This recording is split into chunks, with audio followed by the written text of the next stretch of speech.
సాధించడానికి దేవుని బలమే కావాలి. క్రీస్తుకు సాక్షిగా ఉండాలంటే మన బలం పనికిరాదు.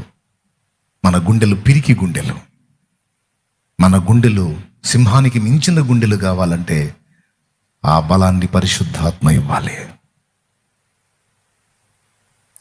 పిల్లుల్ని పురులుగా చేసి పెట్టాడండి పరిశుద్ధాత్మ.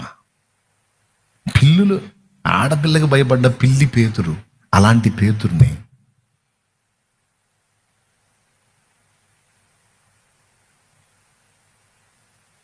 సింహంలాగా చేసి పెట్టేశాడు. వేల మంది ముందు నిలబడి సింహగర్జన చేశాడు.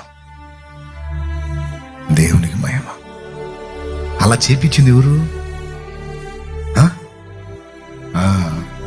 ఇక్కడ నిలబడి మాట్లాడుతున్నానంటే నాకు మహాసిగ్గు.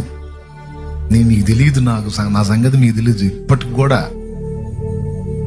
ఏ పూట కాపూట బలం ఇచ్చి నిలబెట్టడం తప్ప మహాసిగ్గు, భయం, మాటలు రావు. నాకు ఇదొక వింత, ఇదొక అద్భుత సూచక్రియే. ఎప్పటికప్పుడు వచ్చి ఇక్కడ మాట్లాడుతున్నానంటే నాదొక సూచక్రియ. ఆయన ఇచ్చిన బలమే, లేకపోతే నాకు ఎక్కడ చేతనవును. మెయిన్ ఎక్కడ నేను ఫీల్ అవుతానంటే నాకు యోగ్యత లేదు, ఆ మెట్టెక్కడానికి యోగ్యత లేదు, బలిపీఠపు మెట్టెక్కడానికి అర్హత లేదు.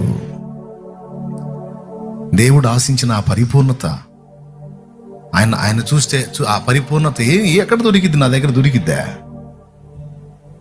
లోపాల పుట్ట అని ఆ బలిపీఠం ఎక్కేటప్పుడే గుండె కొట్టుకుంటుంది.